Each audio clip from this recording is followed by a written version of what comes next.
Hai, saya Ari. Apakah Anda salah satu di antara orang-orang yang suka sirik sama kekayaan orang lain? Mereka-mereka yang kalau misalkan ada tetangga beli mobil baru terus langsung kayak norak, mentang-mentang punya duit, banyakkan lagu, norak. atau mereka yang merasa berhak mengatur hidup orang lain seperti Goblok banget orang. Gua sih kalau jadi dia ya, ngapain gua banyakin mobil? Mending gua buat kontrakan kek, bisnis apa kek. Duit ada, otak kagak. atau mereka yang mendadak agamis demi menghibur diri. Mobil aja terus sampai kenyang, buncit lu sekalian. Buta kali nggak bisa lihat orang susah ada banyak. Gua sih good luck aja ya. Mudah-mudahan tuh mobil pada dibawa mati. Menjadi orang susah memang susah, terutama bagi orang susah newbie. Biasanya kita butuh waktu untuk mempelajari sikap-sikap penting apa saja yang perlu dimiliki saat menjadi orang susah. Sayangnya banyak dari kita yang baru join jadi orang susah langsung bingung dan blunder. Saya pun dulu pernah. Aduh, jadi orang susah tuh gimana sih? Gue tuh harusnya sedih apa seneng ya? Akhirnya terjadilah hal-hal yang tidak diinginkan seperti sirik, lalu sirik, dan sirik. Sampai suatu hari, saya menemukan tutorial biar gak sirik. Buku tutorial ini rekomen banget loh buat kita yang masih miskin, karena semua pertanyaan mengenai persirikan duniawi dijawab semua di sini. Selain meraih rating bintang 5 di Google dan penjualan terbanyak di tahun 2022, buku ini juga mendapatkan penghargaan Sirik Solution Award tingkat internasional. Dulu saya menderita penyakit dengki akut. Tiap saya ngeliat tetangga beli barang baru, pasti selalu saya sumpahin biar jadi cepat miskin. Saya sudah berobat kemana-mana, malah penyakit dengki saya semakin parah. Tapi semenjak saya baca buku ini, Tutorial biar gak sirik. ternyata solusinya adalah saya harusnya cari duit. Saya pun gak ada kepikiran sama sekali loh. Ternyata itu yang bikin saya sirik kebangetan. Selama ini saya cuma lontang-lantung di rumah, main ML, main Dota, kadang nonton Tekotok, gak penting banget, buang-buang waktu banget. Akhirnya setelah saya dapat solusi dari buku ini, Tutorial biar gak sirik. saya memutuskan untuk cari duit. Sekarang saya bisa beli apa-apa yang selama ini saya sirikin dan hidup lebih bahagia. Terima kasih pencipta buku tutorial biar gak sirik.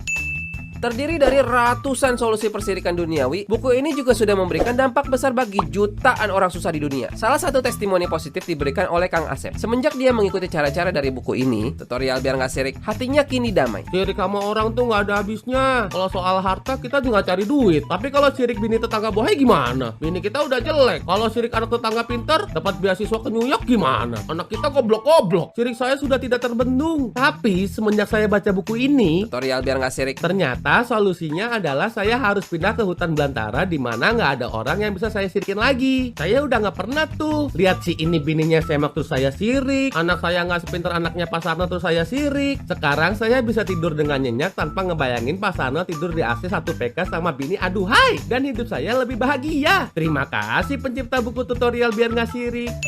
Bagi Anda yang masih meragukan keunggulan dari buku ini, tutorial biar nggak sirik, ah masa sih bang? Ah ntar gue beli gue tetap sirik lagi. Tenang, buku ini dibuat bukan tanpa ahlinya. Jika semua cara dari buku ini masih belum juga menjadi solusi bagi persirikan yang nyantol dalam hati, terdapat solusi pamungkas yang garanti 100% dapat menyelesaikan seluruh aspek masalah dari sirik. Kalau sama-sama kita buka di halaman terakhir, solusi pamungkas itu adalah mati.